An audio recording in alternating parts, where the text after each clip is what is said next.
दोस्तों, आज देखते हैं कि अम्लीय वर्षा किस तरीके से मृदा के लिए हानिकारक है।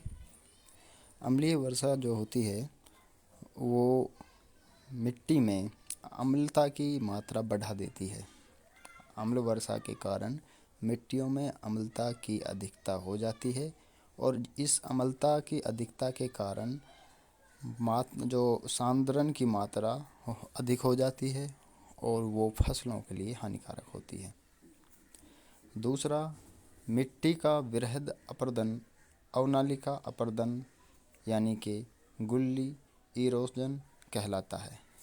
अधिक वर्षा के कारण ये अपरदन जो होता है, यानी जो बड़ी मात्रा में जो मिट्टी का अपरदन होता है उसको गुल्ली इरोजन या फिर अवनलिका अपरदन कहते हैं। तो ये बात ध्यान रखने की कि अवनलिका अपरदन किसको कहते हैं। एक तो होता है अपरदन सीमित मात्रा में या फिर एक छोटी क्वांटिटी में, एक होता है वृहद मात्रा में यानी बहुत बड़ी मात्रा में जब मिट्टी का अपरदन होता है तो उसको अवनलिका अपरदन कहते हैं। और फिर ये जब अवनलिका अपरदन लगातार जब सक्रिय रहता है तो इससे क्या है, मिट्टी ऊबड़ खाबड़ हो जाती है और उस ऊबड़ खाबड़ मिट्टी को क्या कहते हैं, बीहड़। तो यहाँ पर दो शब्द हैं, एक है अवनलिका अपरदन।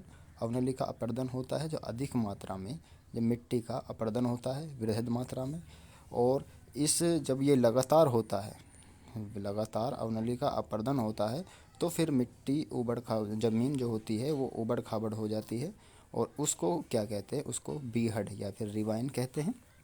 फिर इसके आगे की प्रोसेस क्या होती है कि जब संपूर्ण बीहड़ क्षेत्र उत्थान स्थलाकृति यानी बेडलैंड टोपोग्राफी का रूप धारण कर लेता है। फिर क्या होता है, जब बीहड़ हो जाती है ज़मीन तो उस सारे समस्त क्षेत्र को, जितना बीहड़ होता है, जितना मृदा का हिस्सा, उसको क्या कहते हैं, उसको बेडलैंड टोपोग्राफी या फिर उत्थान स्थलाकृति कहते हैं। उसको वो क्या है संपूर्ण बीहड़ क्षेत्र को उत्थान स्थलाकृति का रूप वो धारण कर लेता है।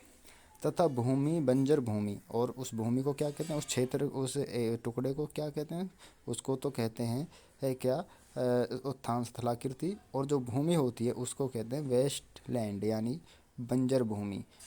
तो इस तरीके से क्या है, अम्लीय वर्षा से ये प्रोसेस होती है और जो वो भूमि होती है वो बंजर भूमि हो जाती है और वहाँ पर क्या है, कृषि और वनस्पतियाँ क्या है वो सभी नष्ट हो जाती हैं। तो ये थी अम्लीय वर्षा के जो मृदा प्रदूषण में क्या रोल है।